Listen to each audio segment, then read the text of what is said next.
السلام علیکم ورحمۃ اللہ وبرکاتہ۔ یہ 2013 کی بات ہے جب میں نے پہلی بار فیس بک کی دنیا میں قدم رکھا تھا۔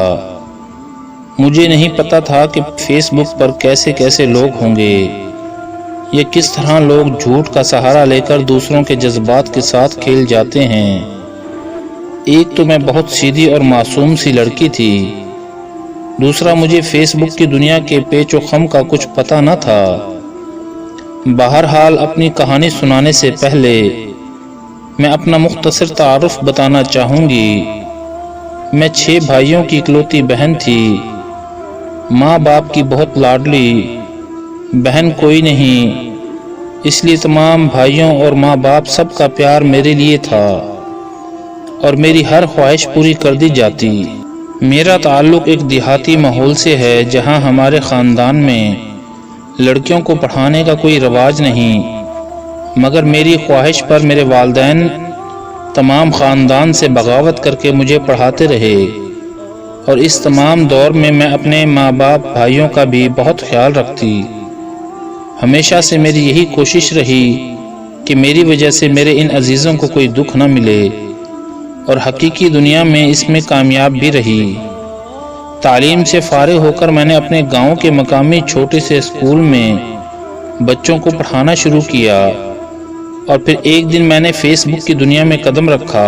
جیسے کہ میں نے بتایا کہ یہ 2013 کا واقعہ ہے، لیکن اتنی مدت گزرنے کے باوجود آج بھی میری آنکھوں میں وہ سب کچھ گھوم جاتا ہے۔ میری کہانی کا مقصد یہی ہے کہ اگر آپ کسی کو دھوکہ دے رہے ہیں یا جھوٹ اور دھوکہ بازی کا سہارا لے کر کسی کے جذبات کا غلط فائدہ اٹھا رہے ہیں تو خدا را یہ سب بند کیجئے، کیونکہ وہ انسان چاہے لاکھ آپ کو معاف کر دے، مگر ہو سکتا ہے اس کی آنکھوں میں کبھی کبھی درد کی شدت سے آنسو نکلے اور وہ تمہارا نام لیے بغیر رب پر تمہیں چھوڑ دے، اور رب کے کام تو سب جانتے ہیں۔ اس کا نام عرفان علی تھا، ہاں سید عرفان علی، مجھے یاد ہے آج بھی۔ جب سب سے پہلے میں نے فیس بک اکاؤنٹ کھولا تھا، کئی گروپ میں نے جوائن کیے تھے، شعر و شاعری کا شوق زیادہ تھا، تبھی کئی پوئٹری گروپ کے ممبرشپ لے رکھی تھی، اور وہ بھی ایک پوئٹری گروپ ہی تھا جہاں پر عرفان اپنی سٹوریز اپلوڈ کرتا۔ اس کی سٹوریز میں ایک درد سا تھا، یا وہ لفظوں کا جادوگر، اس کے پوسٹ پر ہزاروں لڑکیاں آتی اور دکھ کا اظہار کر جاتی، میں بھی کمنٹ کرتی۔ جب ایک رات اس کی فرینڈ ریکویسٹ آئی، میری سب سے پہلی غلطی اس کی ریکویسٹ ایکسیپٹ کرنا تھی، اور میں پھر بھی یہ کہانی سنا رہی ہوں کہ کبھی کوئی لڑکی کسی انجان اور غیر محرم مرد کی ریکویسٹ قبول نہ کرے۔ فرینڈ ممبر بننے سے دوسرے لمحے اس کا میسج آیا تھا، سلام کیسی ہیں آپ، اور میری دوسری بڑی غلطی اس کو جواب دینا تھا۔ آج بھی مجھے اپنی ایک ایک غلطی یاد ہے اور شاید ہمیشہ یاد رہے گی۔ اور پھر تقریباً ہفتے بعد اس نے ایک سٹوری اپلوڈ کی جس میں اپنی محبوبہ کی شادی کا منظر بیان کیا تھا، اور اپنا دکھ کچھ ایسا کہ سب پوچھ رہے ہیں کہ اللہ آپ کو صبر دے، اتنا دکھ، اف، اور ایسے بہت سارے کمنٹ۔ میں سوچ رہی تھی واقعی اس انسان پر بڑا حادثہ گزرا ہے، اور میں نے بھی یہی کمنٹ کیا، سو سیڈ۔ اور اس پر اس نے مجھے میسج بھیجا، دکھ تو سب کر رہے ہیں پر دکھ کا مداوع کوئی نہیں کرتا، کوئی میرے دل کو تسلی نہیں دیتا۔ اور تبھی میں نے اسے تسلی کے الفاظ لکھے، اور یہیں سے ہمارے میسج گفتگو شروع ہوئی، جو پھر ہر روز ہوتی رہی۔ اور یہ میری تیسری بڑی غلطی رہی۔ میری بہنوں، کبھی بھی کسی غیر مرد کو تسلی نہ دیجیے۔ یقین رکھیں کوئی مرد دکھی نہیں ہوتا، وہ صرف آپ کی ہمدردی لوٹ رہا ہوتا ہے۔ ہماری دوستی بڑھ گئی اور فون نمبر کے تبادلے بھی ہوئے، تب ہم موبائل گفتگو کرتے، دوستی سے بڑھ کر محبت ہو گئی، اور 2 ماہ گزر گئے۔ جب میری برتھ ڈے آئی، کل میری برتھ ڈے ہے، میں نے اسے رات بتایا اور اگلی صبح میں اس کے میسج کا انتظار کر رہی تھی۔ سارا دن گزرا اور اس کا کوئی میسج نہیں آیا۔ مجھے بہت دکھ فیل ہو رہا تھا۔ آخر ایک میسج بھی نہیں کیا۔ سوچ سوچ کر میرا دل بہت اداس رہا۔ رات میں نے غم و غصے سے نہ چاہتے ہوئے بھی اسے میسج کیا۔ تم نے مجھے وش بھی نہیں کیا۔ میں بہت ناراض ہوں۔ اور اس کا میسج دیکھ کر میرا سر چکرا گیا۔ کیا تم نے مجھے سارا دن یاد کیا؟ جی بہت۔ اور تبھی مجھے پتا چلا اس بات کا کیا مطلب۔ آپ کسی انسان کی کتنی پرواہ کرتے ہیں، آپ کو کسی کا کتنا احساس ہے، یہ سب جاننے کے لیے آپ اسے کچھ پل کے لیے چھوڑ دو اور مکمل اگنور کر دو۔ اور اگر آپ کے بغیر وہ بے چین ہے تو سمجھ لو کہ آپ اس کی ذات پر مکمل حاوی ہو چکے ہو۔ کچھ ایسا ہی ہوا تھا اور اس کے ساتھ ہی گفتگو کا موضوع اس نے بدل دیا۔ 4 اپریل کو میری برتھ ڈے ہے، بس تم مجھے بھی وش نہ کر کے بدلہ لے لو۔ اور اس دن 28 مارچ تھا، مطلب ہفتے بعد ہی تو 4 اپریل تھا۔ میں ایسا نہیں کرتی جیسا تم نے کیا۔ میں تم کو وش کروں گی، پھر تو گفٹ بھی لوگی۔ جی۔ مختصر جواب کے بعد میں نے کال بند کی تھی۔ کوئی 3 دن بعد اس نے صبح صبح میسج کیا، اگلے دن میری برتھ ڈے ہے، کیا گفٹ میرے لیے لوگی؟ اپنی پسند بتاؤ، کوئی ایسا گفٹ جو ہر وقت مجھے تمہاری یاد دلائے یا تمہارا احساس دلائے، جسے میں ہر وقت اپنے پاس رکھوں۔ جی جیسے موبائل۔ موبائل؟ جی موبائل۔ جی ٹھیک ہے۔ اور میرے جواب کے ساتھ ہی وہ ہنس پڑا۔ تم سچ میں مجھے اتنا چاہتی ہو؟ نہیں، میں بکواس کرتی ہوں۔ مجھے بہت غصہ آیا۔ میرے غصے پر وہ مزید ہنسا اور میں نے موبائل بند کر دیا۔ مجھے یاد ہے اس رات کو میں نے کھانا نہیں کھایا تھا۔ اپنے بھائیوں کو، ماں باپ سب سے روٹھ کر میں الگ کمرے میں سو گئی۔ صبح اٹھی تو سر پر اب بھی بوجھ تھا اور پھر 4 اپریل بھی آ گیا۔ عرفان کے ساتھ یہ پہلی لڑائی تھی۔ تبھی میں نے کال نہیں کی، نہ کوئی میسج۔ کوئی 9 بجے کے بعد اس نے میسج کیا، ابھی تک غصہ ہو؟ جی بہت سوری۔ اور پھر اس کی کال آئی اور اس کی بات سن کر میں پگھل گئی۔ تم بھی مجھے چھوڑ دو، ویسے بھی میرے ساتھ کون نبھایا کرتا ہے۔ اور تب میں نے سارا غصہ تھوک دیا۔ میں بتاتی چلوں کہ فیس بک پر عرفان کی سیڈ سٹوری کا حال جس نے مجھے بتایا تھا، اس کے بقول میری چچا زاد کزن سعدیہ، جسے میں بہت چاہتا، بہت پیار تھا مجھے ان سے، میں اس کا بہت خیال رکھتا، اس کی ہر خواہش پوری کرتا اور وہ بھی مجھ سے بہت محبت کرتی۔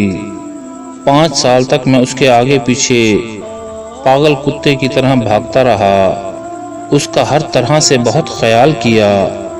اور پھر ایک دن اس نے مجھے بلایا اور کہا، عرفان، آج کے بعد میرا اور تمہارا کوئی رشتہ نہیں، کیونکہ میں کسی اور سے محبت کرتی ہوں اور میں ان سے شادی بھی کرنا چاہتی ہوں۔ اس کے گھر والے کل رات ہمارے یہاں آئے تھے اور میں نے ہاں کی ہے۔ تم کو صرف یہی کہہ رہی ہوں کہ آج کے بعد مجھ سے نہ ملو اور نہ کوئی واسطہ رکھو۔ اور پھر اس کی شادی ہو گئی۔ اس دکھ نے مجھے بہت خفا کیا تھا۔ شاید یہی وجہ تھی کہ میرے دل میں اس کے لیے محبت پیدا ہوئی۔ بہرحال سب کچھ بھلا کے میں نے اسے خوبصورت اوپو سیٹ اسے بھجوا دیا اور پھر ہماری لڑائی ختم ہوئی۔ مہینے میں 15 دن اس کی نائٹ ڈیوٹی ہوتی اور 15 دن ڈے ڈیوٹی۔ اب اس کی نائٹ ڈیوٹی ختم ہو چکی تھی۔ دن میں بات ہوتی رہی مگر رات کو اس کا جواب نہ آیا۔ پھر اس نے بتایا کہ وہ صرف ڈیوٹی ٹائم ہی بات کر سکے گا، باقی کسی بھی وقت نہیں۔ شفٹ بدل گئی اور اب نائٹ ڈیوٹی پر بات شروع کی۔ میں سوچ رہی تھی ایسی کیا بات ہے کہ ڈیوٹی ٹائم ہی بات کرے۔ آخر پوچھ لیا، اس نے کوئی خاص جواب نہ دیا۔ اپنی تصویر بھیجو، میں نے کہا، اور اس نے بھیج دی۔ اب تم بھیجو، اس نے کہا، اور میں سوچ رہی تھی کہ بھیجوں یا نہ۔ اس نے کہا، آخر نہیں بھیجو گی نا؟ نہیں، یہ بات نہیں، مگر تم اسے ڈیلیٹ کرو گے۔ اور بھیج دی۔ اور پھر کچھ خاصا وقت وہ خاموش رہا۔ گھر جا کے مجھے ویڈیو کال کرنا، میں نے اسے کہا، تم کو یقین ہو جائے گا کہ یہ میں ہوں۔ اب وہ خاموش رہا۔ معصوم اور پاکیزہ لوگوں کو رب ہر برے انسان سے پناہ میں رکھے، آمین۔ وہ سید عرفان علی آج تک خاموش ہے، اور اگر وہ بولنا بھی چاہے تو میری طرف سے کوئی جواب نہیں، کیونکہ آج میں بھی خاموش ہوں، کیونکہ میں نے سب کچھ رب پر چھوڑ دیا۔ گھر جا کے اس نے ویڈیو کال کیا تھا، موبائل سیدھا کرتے ہوئے موبائل کیمرہ سامنے لگے دیوار پر لگی دیوار گیر پر پڑا تھا، جس میں چھوٹے چھوٹے بچوں کے کپڑے لٹک رہے ہیں، اور یہ ان کے بچوں کے کپڑے تھے۔ نواب شاہ کا رہائشی سید عرفان علی، شادی شدہ، 2-3 بچوں کا باپ، جس کا کام درد بھری کہانیاں لکھ کر لڑکیوں کی ہمدردیاں سمیٹنا، ان کو پیار کے جال میں پھانسنا تھا۔ وہیں سید عرفان علی کو میں نے اسی وقت بلاک کر کے ہمیشہ کے لیے خاموش کر دیا، اپنی عزت رب پر چھوڑ دی اور رب سے رجوع کیا۔ مگر آج بھی اکثر جب میں تہجد پڑھتی ہوں، رات کے تیسرے پہر، جب میں دعا کے لیے ہاتھ اٹھاتی ہوں، تبھی میری آنکھوں میں خون اتر آتا ہے۔ میں کسی کے لیے بد دعا نہیں کرتی، بس اپنا ضمیر مجھے کچوکے مارتا ہے کہ مجھ سے بہت بڑی غلطی ہوئی تھی کسی نامحرم پر اعتبار کر کے۔ اس حادثے کو گزرے کئی سال بیت چکے ہیں، مگر آج بھی میری آنکھوں میں وہی تصویریں اتر آتی ہیں، وہی عکس مجھ پر ہتھوڑے برساتا ہے۔ اپنا آپ بہت گنہگار لگتا ہے، اپنا ضمیر مجھے معاف نہیں کر پاتا۔ 3 ماہ کی فیس بک کی محبت نے مجھے آج بہت سنگدل سا بنا دیا ہے کہ سارے مرد مجھے جھوٹے، دھوکے باز اور زہر لگتے ہیں، اور حتیٰ کہ حقیقی دنیا کی سچی محبتیں میں ٹھکرا چکی ہوں۔ زہر لگتے ہیں مجھے مرد کی پیار والی باتیں، یہ جو لوگ کہتے ہیں نا کہ لڑکی بھروسہ کر کے غلطی کرتی ہے۔ ہاں، میں مانتی ہوں کہ لڑکیاں غلط ہوتی ہیں، کہ وہ کیوں کسی نامحرم کا اعتبار کرے، کیوں اس سے محبت رکھے، کیوں اپنے دل کے جذبات اس کے نام کرے، مگر آج تک میرے اس سوال کا جواب کوئی نہ دے سکا کہ کسی کا بھروسہ توڑنا اعتبار کرنے سے بڑا گناہ نہیں ہے کیا؟ کسی کے دل کے ساتھ، جذبات کے ساتھ کھیلنا کیا یہ غلط نہیں؟ سب کہتے ہیں فیس بک کی دنیا فیک دنیا ہے، جھوٹی دنیا ہے، مگر میرے بھائی اور بہنوں، اس فیس بک کے رہنے والے لوگوں کے سینوں میں دھڑکنے والے دل تو جھوٹے نہیں ہوتے، اس کے جذبات تو جھوٹے نہیں۔ اس فیس بک کے پیچھے رہنے والوں کے آنسو کیا جھوٹے ہوں گے؟ میں آج پرسکون زندگی گزار رہی ہوں، میری شادی ہو چکی ہے، اور میرے شوہر آرمی منیجر ہیں، میرے 2 بچے ہیں، مگر میں نے یہ کہانی اس لیے سنائی ہے، اگر آپ بھی فیس بک پر کسی کے جذبات سے کھلواڑ کر رہے ہوں تو خدا کے لیے چھوڑ دو اب سب کچھ، اور سچے دل سے معافی مانگ کر چلے جاؤ، ورنہ اس سوال پر غور کرو، کیا تم یہ قبول کرو گے کہ تمہارے گناہوں کی سزا تمہاری اولاد کو بھگتنی پڑے؟ اگر تمہارا جواب ہاں میں ہے تو بے شک ہر کسی کے جذبات سے کھیلو، جی بھر کے کھیلو، مگر میری پھر بھی آخری التجا ہے، بھائیوں اور بہنوں، اگر تم کسی کو خوشیوں بھری زندگی نہیں دے سکتے تو خدا را اسے ذلت بھری موت بھی نہ دو۔